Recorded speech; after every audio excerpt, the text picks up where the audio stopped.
She's just a placeholder, Serafina. You know that. The deep, gravelly voice of Alpha King Cassian bled through the heavy mahogany doors of the study, freezing Lisa in the darkened hallway.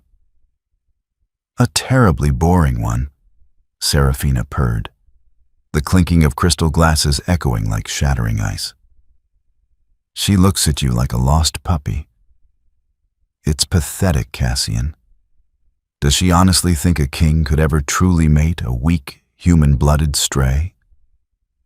A low, dark chuckle rumbled from Cassian's chest, a sound Lisa used to seek out for comfort. Now, it felt like a serrated blade twisting in her ribs. Let her play house a little longer?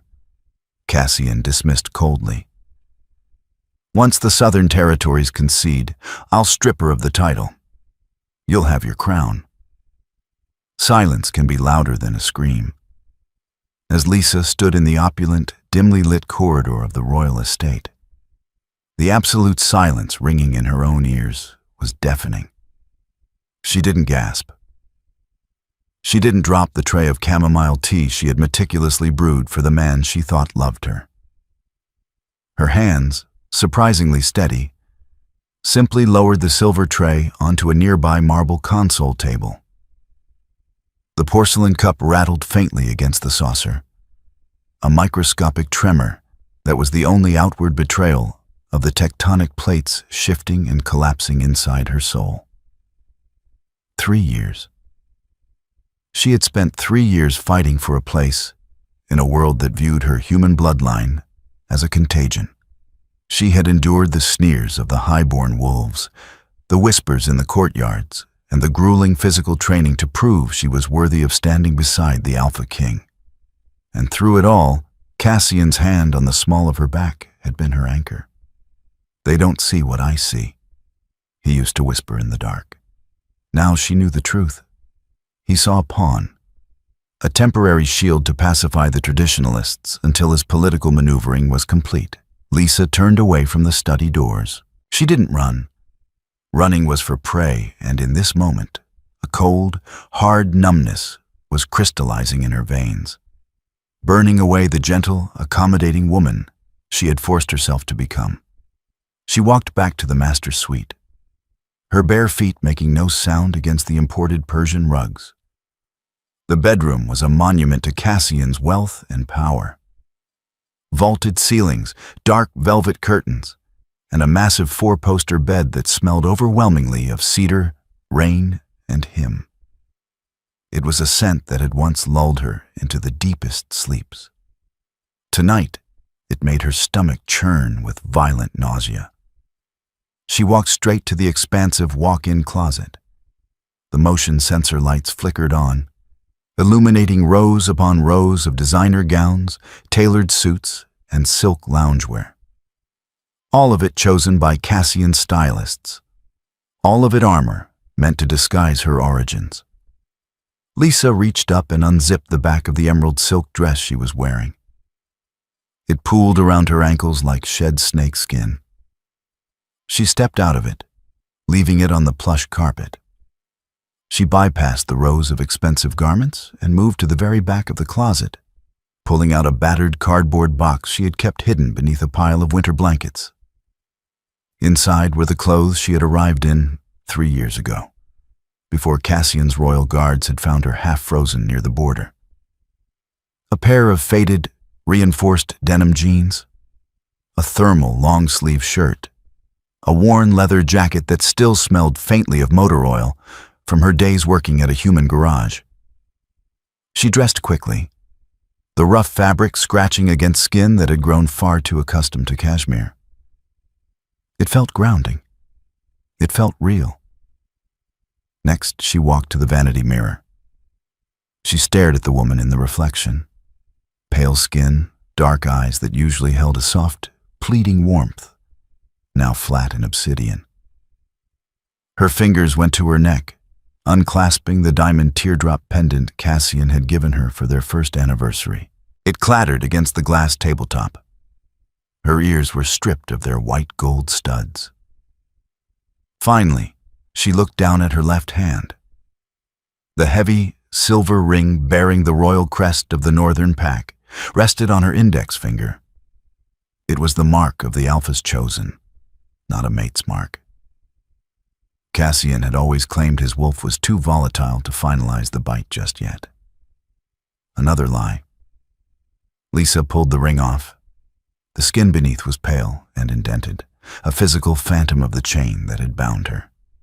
She walked to the small wall safe beside the bed, punched in the code, Cassian's birth date, another pathetic testament to her devotion, and placed the ring perfectly in the center of the empty metal shelf.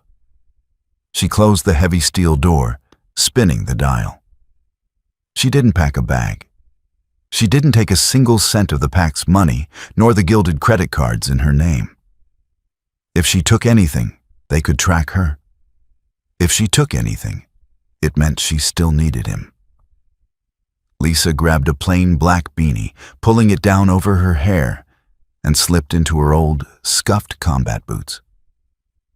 She looked around the lavish bedroom one last time. There were no tears. The betrayal was too absolute, too deeply carved into her bones to produce something as trivial as crying. She was leaving with exactly what she had brought into this kingdom, nothing but herself. The digital clock on the bedside table read 2:14 a.m. The estate was locked down in its nocturnal rhythm. To the outside world, Cassian's fortress was impenetrable, guarded by elite wolf shifters whose senses could detect a heartbeat through concrete. But Lisa had spent 3 years learning the spaces between their senses. She knew the blind spots. She knew that the guards relied entirely on smell and sound, often neglecting the simple human art of looking up. She slipped out the secondary servant's door at the back of the kitchen, stepping into the biting chill of the night air. A thick, rolling fog was coming off the nearby mountains, a stroke of pure luck. It would dampen her scent and obscure the security cameras dotting the perimeter wall. Lisa pressed herself against the cold stone of the estate's exterior, moving in agonizingly slow increments. Every step was calculated, placing her boots precisely on the mossy patches of the courtyard where the gravel wouldn't crunch. She navigated the labyrinth of the royal gardens, bypassing the illuminated fountains and sticking to the dense, sprawling shadows of the ancient oak trees. Her heart hammered a frantic, irregular rhythm against her ribs, but her mind was terrifyingly clear. The emotional shock had receded, leaving behind a razor-sharp survival instinct. She reached the edge of the manicured grounds, where the tree line of the wild forest began. This was the most dangerous part. The boundary was patrolled by pairs of sentries every 15 minutes. Lisa crouched behind a marble statue of a past alpha, holding her breath as the crunch of heavy boots approached. 2 guards materialized from the fog. She recognized the scent of the nearest one, pine and wet earth. Marcus, a young, scarred guard who usually worked the daytime gates. Lisa used to bring him leftover pastries from the royal kitchens when Cassian wasn't looking. She had sat with him when he received news of his sister's illness, holding his massive clawed hand in her small human ones. The wind shifted. Marcus stopped dead in his tracks. His head snapped toward the statue, his nostrils flaring. The second guard, a brute named Thorn, grunted. "What is it?" "Scent," Marcus rumbled, his glowing amber eyes piercing the gloom. He took a slow, deliberate step toward Lisa's hiding place. Lisa froze, her hand instinctively going to the small silver knife she had pocketed from the kitchen. It wouldn't do much against a fully shifted wolf, but she wouldn't be dragged back to Cassian's study like a stray dog. Marcus rounded the statue. He looked down. For a heartbeat that stretched into an eternity, Marcus and Lisa locked eyes. He saw her worn clothes. He saw the absence of the royal crest on her finger. He saw the cold, desperate finality in her dark eyes. Lisa didn't plead. She didn't move. She simply stared back at him, holding the gaze of a predator, daring him to seal her fate. Marcus's jaw tightened. A complex wave of emotion, surprise, pity, and a profound, silent understanding washed over his rugged face. He knew what Cassian was. The whole pack knew, even if they never dared speak it aloud. Marcus turned his head sharply, staring off into the dense woods to the east. "Fox?" Marcus lied, his voice loud and steady. "Must have slipped under the outer fence. Let's keep moving, Thorn. I want to finish this rotation." Thorn grumbled in agreement, and the two guards continued their march, their heavy footsteps fading into the fog. Lisa let out a long, shaky exhale, her knees trembling slightly. She didn't waste time analyzing Marcus's mercy. She sprinted. She ran into the unforgiving embrace of the dark forest, her boots tearing through underbrush and leaping over rotting logs. 10 minutes later, she hit the invisible, crackling energy of the pack ward. It was a barrier tied to the Alpha's blood, designed to keep enemies out and this pack within. Because she wore Cassian's mark, she was tied to it. Lisa took a deep breath, closed her eyes, and stepped through. The physical sensation of the pack bond tearing was indescribable. It felt as though a hot iron hook, buried deep in her chest, was violently ripped out. A searing, blinding pain arched up her spine, forcing a silent, choked gasp from her throat. She stumbled, falling hard onto the wet dirt on the other side of the ward, scraping her hands raw. She lay there for a moment, gasping for air, waiting for the sirens to blare. But the night remained silent. The ward hadn't registered an intrusion. It had simply registered a disconnection.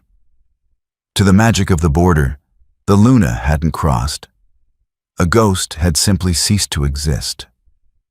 Lisa pushed herself up, wiping the mud from her palms. She turned her back on the towering silhouette of the Alpha's estate, pulling the collar of her worn jacket up against the wind, and began the long walk toward the human city lights, glowing faintly on the horizon. The morning sun filtered through the heavy velvet drapes of the master suite, casting long, dusty shafts of light across the ruined bedsheets. Alpha King Cassian stretched, his massive, heavily muscled arms flexing as a deep groan vibrated in his chest. He reached out blindly to the left side of the mattress, expecting the familiar, soft warmth of Lisa's skin.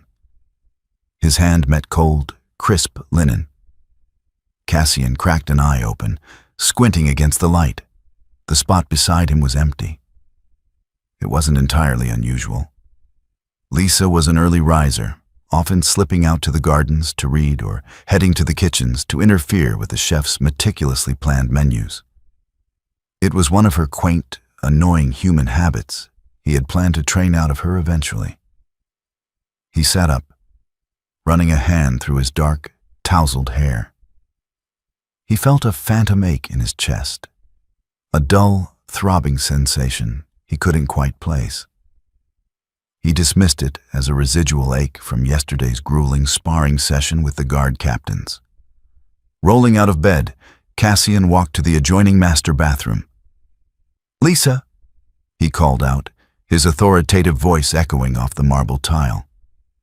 "Have them send up black coffee. And tell the tailor I need the charcoal suit for the council meeting today." Only the hum of the central air conditioning answered him. Frowning, he walked back into the bedroom. A faint prickle of irritation began to itch at the back of his neck. He didn't like repeating himself. He threw on a pair of dark sweatpants and walked out into the corridor. The estate was buzzing with morning activity. Servants bowed their heads respectfully as he passed, their eyes glued to the floor.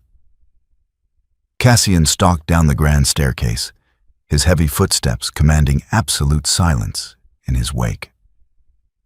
He found Serafina in the sunroom, lounging on a chaise, sipping a mimosa. She looked stunning, her golden hair perfectly styled, her predatory green eyes sharp and calculating. She wore a silk robe that left very little to the imagination. "Good morning, Your Majesty," she purred, tracing the rim of her glass with a manicured fingernail. "You look tense. Did your little pet keep you up crying again?"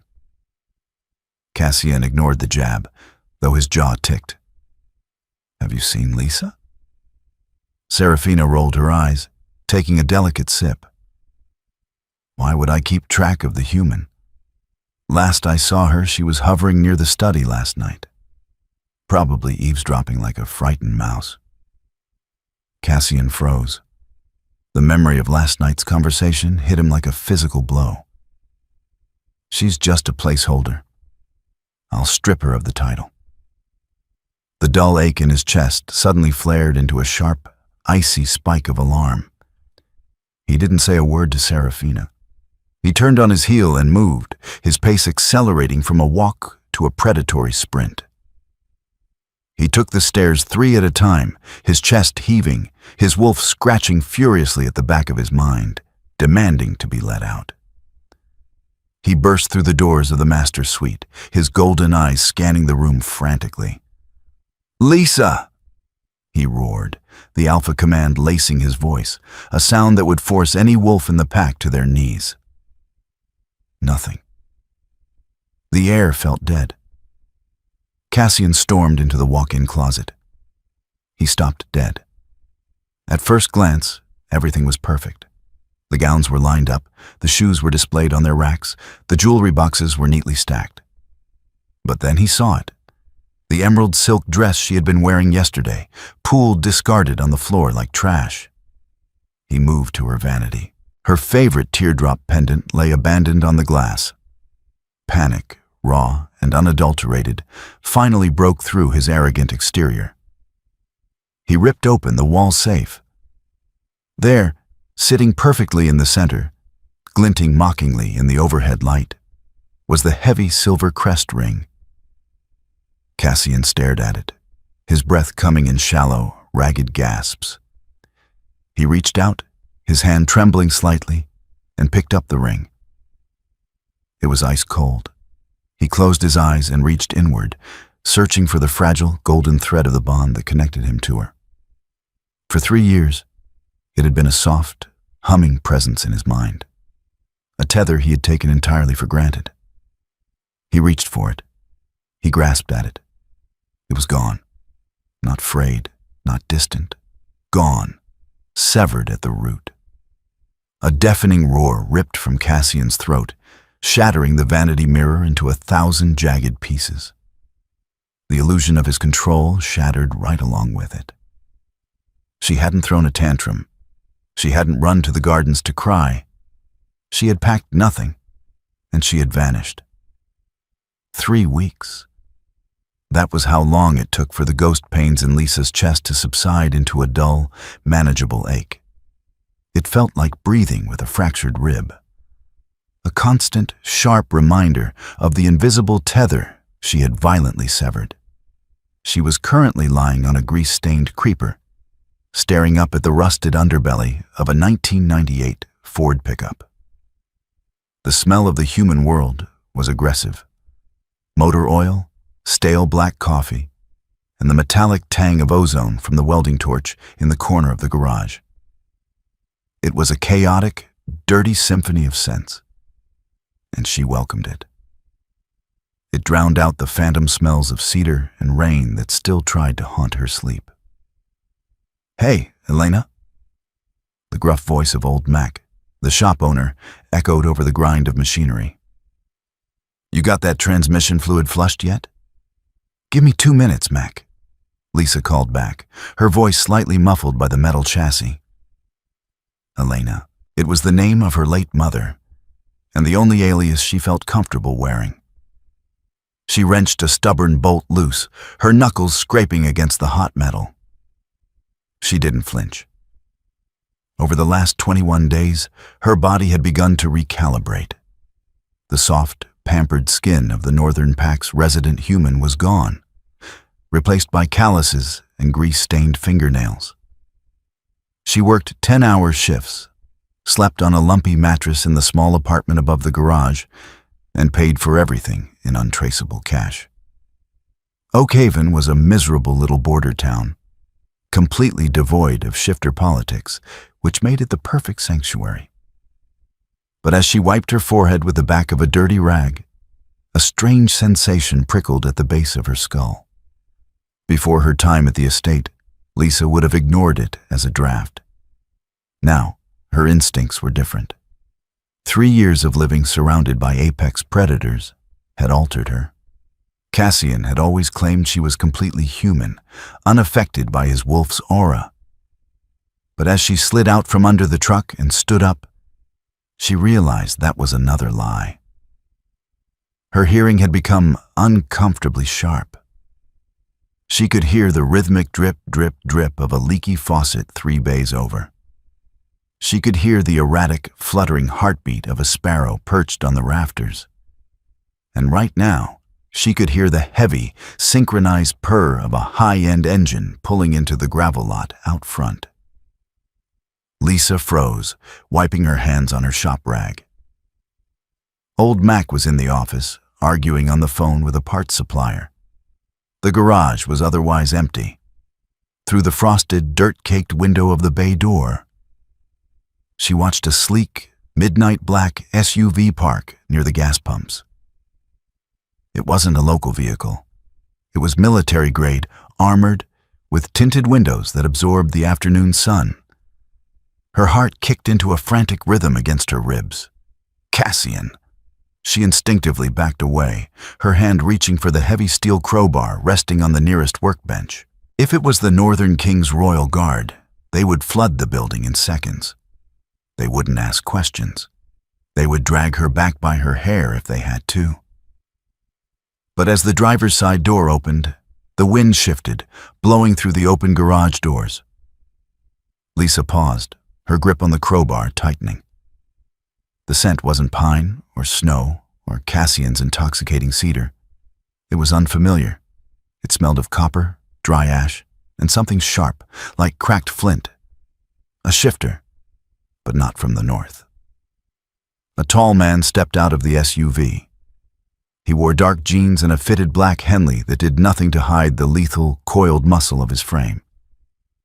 His hair was a chaotic mop of dark curls, and his eyes, even from 30 yards away, burned with a striking, unnatural amber hue. He didn't walk toward the convenience store.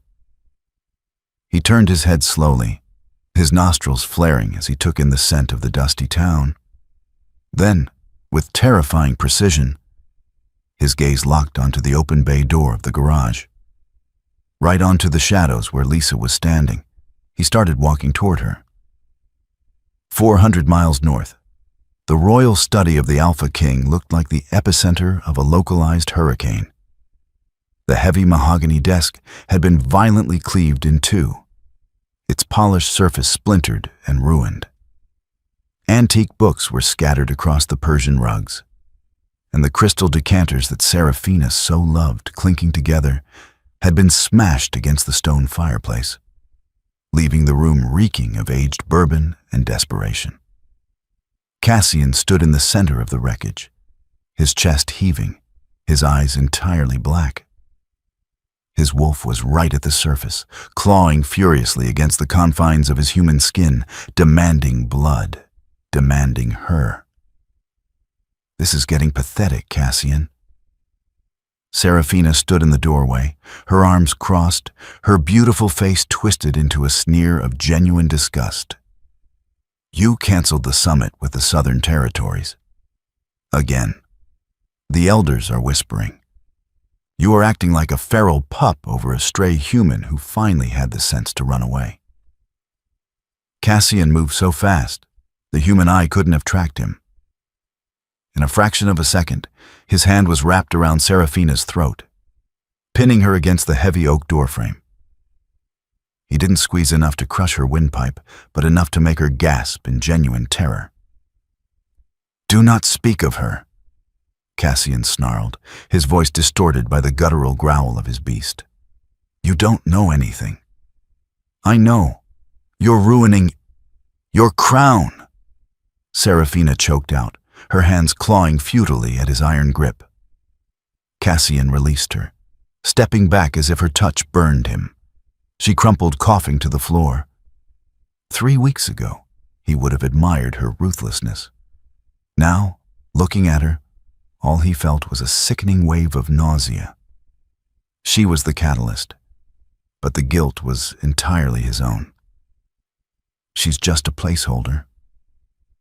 The words echoed in his mind, torturing him every time he closed his eyes. He hadn't realized the truth until the bond was severed. His wolf hadn't been volatile because it rejected Lisa. It had been volatile because Cassian, in his political arrogance, had refused to fully claim her.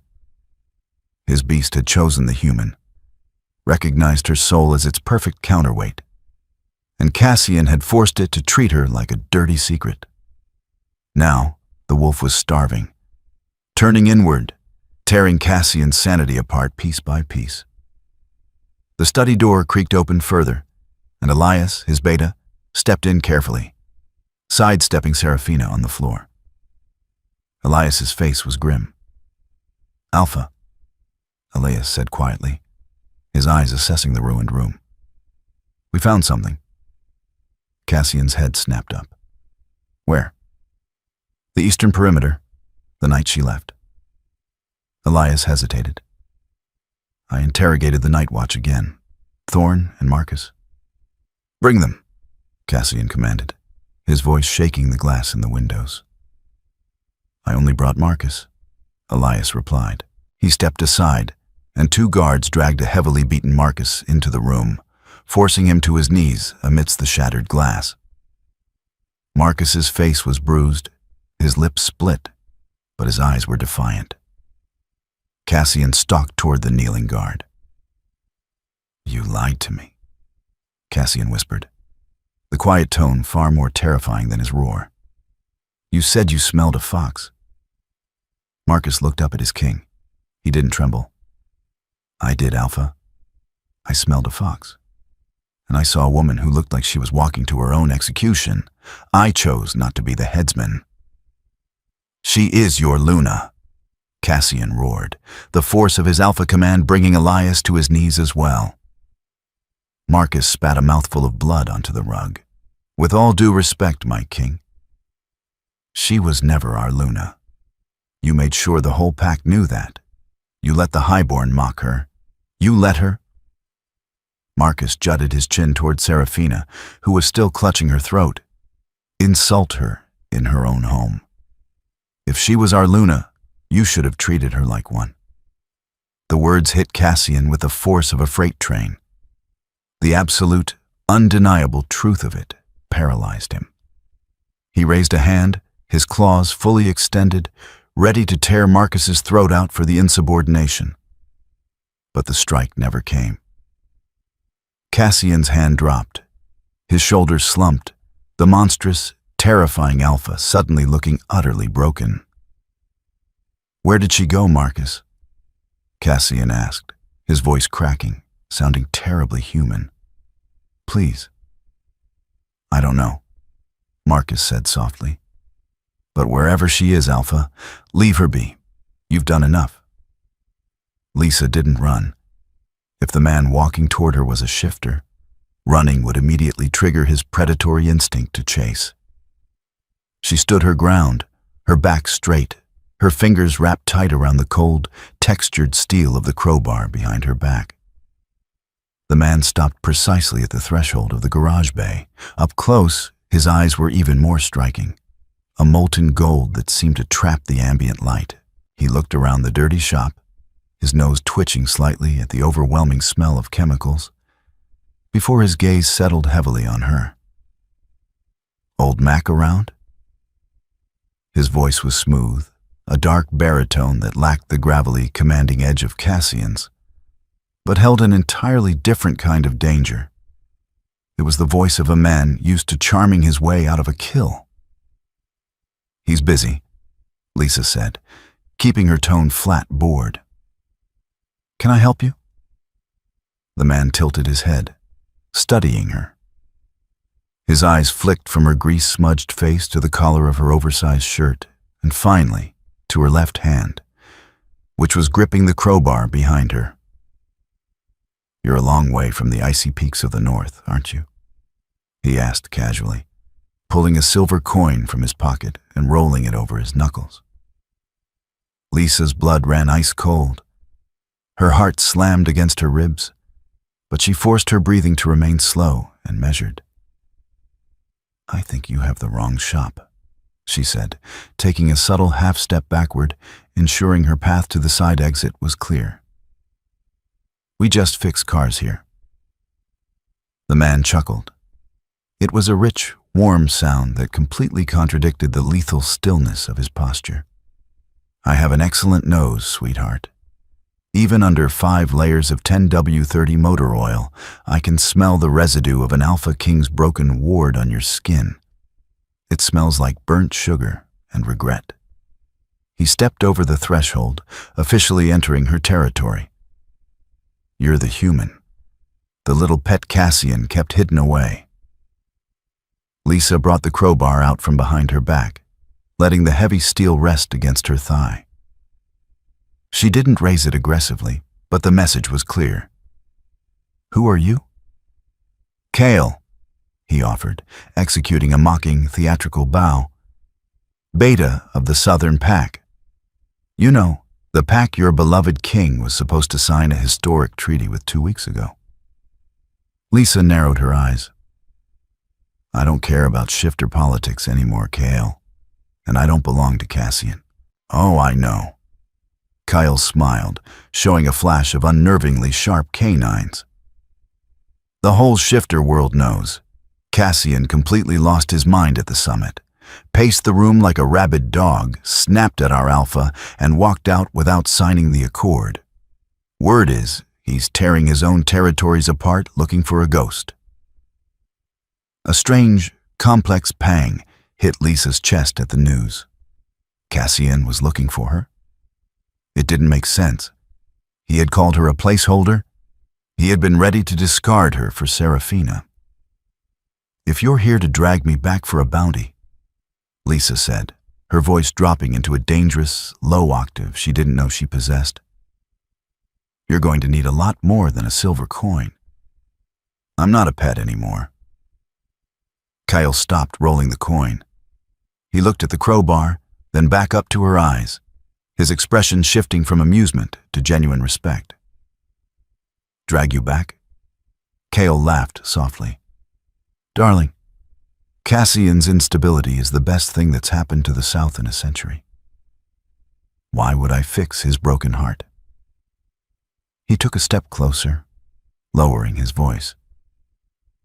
"I didn't track you down to return you.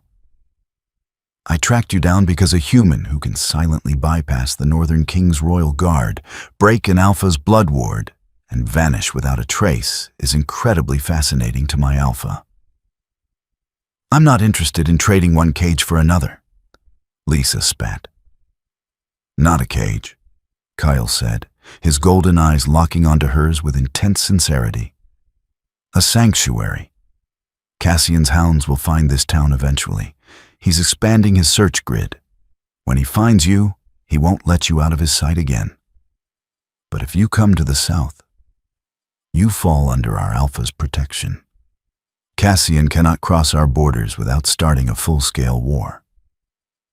Lisa stared at him, the heavy silence of the garage pressing in on them. Outside, the sky was beginning to bruise with the colors of twilight. "Why?" Lisa demanded. "Well, what do you get out of protecting a weak human?" Kyle smiled, a sharp, predatory grin that sent a shiver down her spine. "Because having the Northern King's true-mate willingly living in our territory is the ultimate leverage." Lisa's breath hitched. "His... what?" "Oh." Kyle's eyebrows shot up in feigned surprise. "He never told you?" "Cassian didn't mark you because his wolf was volatile, Elena. He didn't mark you because his wolf had already recognized you as his destined mate, and the political backlash of a human Luna terrified his human ego. The crowbar slipped slightly in her sweaty palm. The tectonic plates of her reality shifted once again. But this time, Lisa didn't let herself fall. "I'll need 10 minutes to pack my tools," she said coldly. The southern pack territory was a stark, jarring contrast to the icy, towering pines of the north. Here the air was thick with humidity, smelling of Spanish moss, damp earth, and the sharp tang of the encroaching ocean. The southern compound was less of a traditional castle and more of a sprawling, heavily fortified modern estate hidden deep within the bayous. Lisa sat in the back of the armored SUV, her duffel bag of tools resting heavily against her boots. Kyle had been quiet for the last 3 hours of the drive, his golden eyes occasionally flicking to her through the rearview mirror. He was assessing her, trying to measure the breaking point of the human who had humiliated an alpha king. He would find no fractures today. The revelation of the mate bond hadn't broken Lisa. It had galvanized her. It transmuted her lingering sorrow into a cold, hardened armor. Cassian hadn't just been a coward politically. He had betrayed the very magic his species worshipped, all to save face. The SUV rolled to a halt in a sun-drenched courtyard. Waiting on the sprawling veranda was Alpha Silas. He was older than Cassian, with silver threading his dark hair and a network of vicious scars mapping his forearms. He radiated a lazy, dangerous power, like a coiled rattlesnake basking in the sun. "Welcome to the South, Elena," Silas drawled as Lisa stepped out of the vehicle, intentionally using her alias. He didn't bow. He didn't offer a hand. He merely looked her up and down with calculating precision. "You're smaller than the rumors suggested. And you're exactly as Cale described," Lisa replied, her voice steady, refusing to drop her gaze. It was a monumental risk to look an alpha in the eye, but she was done playing by shifter rules. "An opportunist." A low rumble of warning echoed from the guards flanking the porch, but Silas merely threw his head back and laughed. It was a harsh, scraping sound. "I like her. She has a spine. Something your former king apparently lacked." Silas stepped down from the veranda, his movements fluid. "You understand your position here? You are a guest, but you are also a shield. Cassian will inevitably track Cale's scent. When he comes to my border, your presence will be the leverage I use to extract the trade concessions he denied me." "I understand," Lisa said, gripping the strap of her tool bag. "But I have conditions of my own." Silas raised an eyebrow, genuinely amused. "Do you? A human making demands in a wolf's den?" "I am not a prisoner, and I will not be kept in a gilded cage ever again," Lisa stated, her tone leaving no room for negotiation. "I work for my keep. I saw your motor pool on the way in. It's a mess. 3 of your perimeter patrol vehicles are running on blown shocks, and the exhaust on this SUV implies a failing catalytic converter. I am your new lead mechanic. I get my own quarters, my own tools, and I answer to no one regarding my time unless the pack is under attack." Silas stared at her, the amusement slowly fading into a look of profound, reassessing respect. He looked at Cale, who merely gave a slight, impressed shrug. "You have yourself a garage, Elena," Silas murmured. Meanwhile, 400 miles away, the temperature in the northern stronghold had plummeted to a suffocating frost. Cassian sat in the ruined husk of his study, his head buried in his hands. The heavy oak doors burst open, the wood splintering off the hinges. Elias rushed in, his breath pluming in the unnaturally cold air of the room. "We found her," Elias panted, his face pale. Cassian was on his feet in a microsecond, his eyes flashing to the terrifying, solid black of his wolf. "Where?" "Oakhaven, a human town near the border." Elias swallowed hard, dreading the next words. But she's not there anymore, Alpha. The scouts found tire tracks and a scent trail. Southern pack. Kyle was there. They took her across the southern border.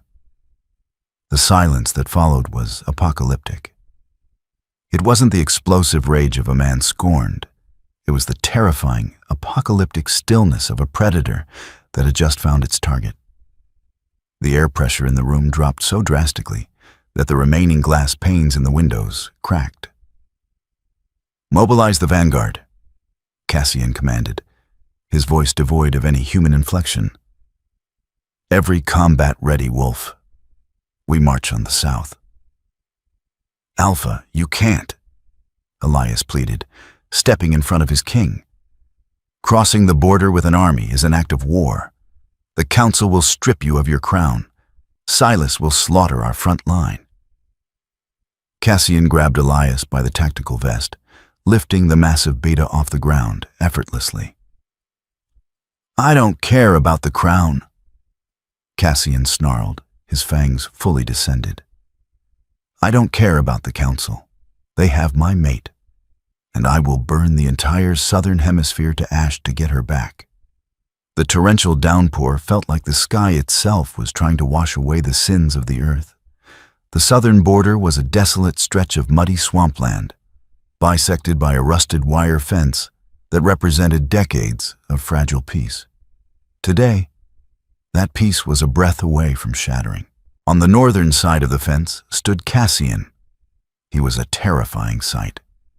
Stripped of his tailored suits and royal regalia, he wore dark tactical gear, soaked through by the rain. His army, 200 elite northern wolves, stood in absolute disciplined silence behind him, their eyes glowing ominously in the gloom. But Cassian looked hollowed out. His skin was pale, his cheekbones sharp, the agonizing withdrawal of the severed mate bond eating him alive from the inside. On the southern side stood Silas, flanked by Kale and a smaller, heavily armed contingent of southern wolves. Silas looked entirely unbothered by the rain, holding a massive black umbrella. "You're trespassing, Cassian," Silas called out over the roar of the thunder. "Take one more step, and the treaty is void." "Bring her out, Silas," Cassian roared, his voice cutting through the storm, heavy with the alpha compulsion that made the younger southern wolves whimper and step back. "Hand her over, and I'll let you keep your miserable swamps." Silas chuckled, a dark sound. "I didn't steal anything from you, Cassian. I merely offered shelter to a woman who realized she was sleeping with a coward." Cassian lunged toward the fence, his hands gripping the rusted wire, the metal groaning under his supernatural strength. "She is my mate. You have no right." "I have every right." The voice wasn't loud. It wasn't laced with supernatural command or predatory growls. But it stopped Cassian's heart entirely. The ranks of the southern wolves parted. Lisa walked forward through the mud. She held no umbrella. The heavy rain plastered her hair to her skull and soaked through her thick mechanic's jumpsuit. Her hands were stained with black grease. She looked tired, weathered, and utterly magnificent. Cassian's breath hitched. The physical pain in his chest vanished for a fleeting second, replaced by a desperate, agonizing surge of hope. His wolf howled in his mind, thrashing against its cage, demanding to break through the fence and claim what was theirs. "Lisa," Cassian breathed, his voice cracking, shedding every ounce of his regal authority. He fell to his knees in the mud, his hands still gripping the wire fence. "Lisa, please." Lisa stopped 10 feet from the fence. She looked down at the Alpha King, the man who had commanded her heart for 3 years. She saw his devastation. She saw the truth of the mate bond shining in his desperate black eyes. "Don't call me that," she said, her voice eerily calm, carrying perfectly over the rain. "Lisa died the night she listened to you discuss her obsolescence with your mistress." Cassian flinched as if she had shot him. I was a fool, he begged, the tears mixing with the rain on his face. I was trying to protect my political standing. I was afraid of the council, afraid of what they would do to a human Luna. I lied to you. I lied to myself. But the bond is real, Lisa. I am dying without you. You weren't protecting me, Lisa stated coldly. You were protecting your pride. If you truly believed I was your mate, you would have torn the throat out of anyone who dared to question my place beside you. Instead, you hid me. You made me feel small.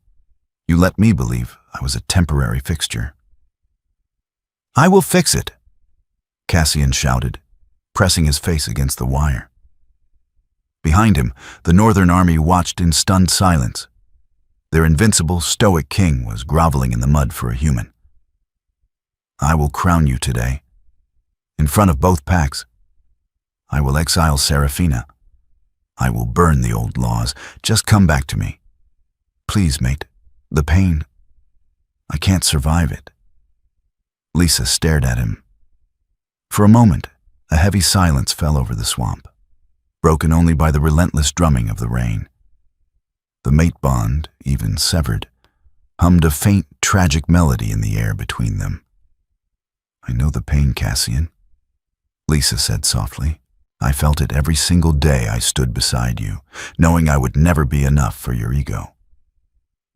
Lisa, I command you as your alpha, Cassian began, a sliver of desperation driving him to his old toxic habits. I have no alpha. Lisa's voice cracked like a whip, startling even Silas. She took a step closer to the fence, her dark eyes burning with an intense human fire that rivaled any shifter's glow. Your magic doesn't work on me anymore, Cassian. You broke the bond the moment you called me a placeholder. I just finalized the paperwork. Cassian shook his head violently. No, it's impossible. A human cannot reject a true mate. It will kill us both. I'm not dying, Lisa said, gesturing to her grease-stained clothes. I'm breathing. I'm working. I'm sleeping without waiting for you to sneak into my bed after you've appeased your council. I am more alive right now than I ever was in your sterile golden cage. She reached into the pocket of her jumpsuit. Slowly, she pulled out a small velvet pouch she had kept with her since leaving Oakhaven. She untied the strings and poured the contents into her palm. It was the silver royal crest ring. Cassian had sent Elias to retrieve it from the safe, and somehow Cale had intercepted it during his tracking. Cassian's eyes widened in horror. Don't. I, Elena Lisa Thorne. She spoke the words clearly, her voice echoing with absolute, terrifying finality. She wasn't using magic.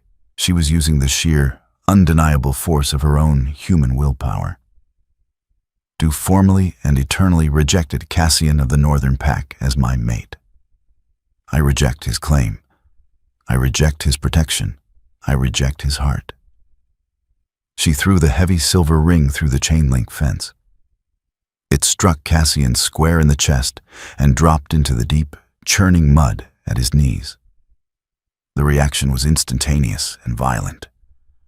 Cassian let out a blood-curdling scream, collapsing entirely into the mud. He clutched his chest, his body convulsing as the universe acknowledged the absolute, irreversible death of the soul tether. The phantom tether didn't just snap. It dissolved into ash. Behind him, the Northern Vanguard shifted uncomfortably. They felt the shockwave of the rejection. They smelled the decay of their alpha's spirit. A king rejected by his true mate was a bad omen. A king rejected because of his own dishonor was a tragedy that broke the loyalty of his men. Elias, standing a few yards back, lowered his head, unable to look at his broken leader. Take your king and go home, Elias, Silas called out, his voice devoid of its usual mockery. Even the Southern Alpha recognized the gravity of what had just occurred. If your army takes one more step, we will end him. But I think he suffered enough. Elias stepped forward, gesturing for 2 large guards to assist him. They hauled Cassian out of the mud. The Alpha King didn't fight them. His eyes were vacant, his golden irises dull and lifeless. He looked back at Lisa one last time, an empty husk of the arrogant ruler he had been. "Goodbye, Cassian," Lisa whispered. She turned her back on the fence. She didn't look back as the northern army slowly retreated into the fog, carrying their ruined king. She walked past Kale, past Alpha Silas, and headed straight toward the southern compound's motor pool. There was a transmission on a patrol truck that needed rebuilding, and she had work to do.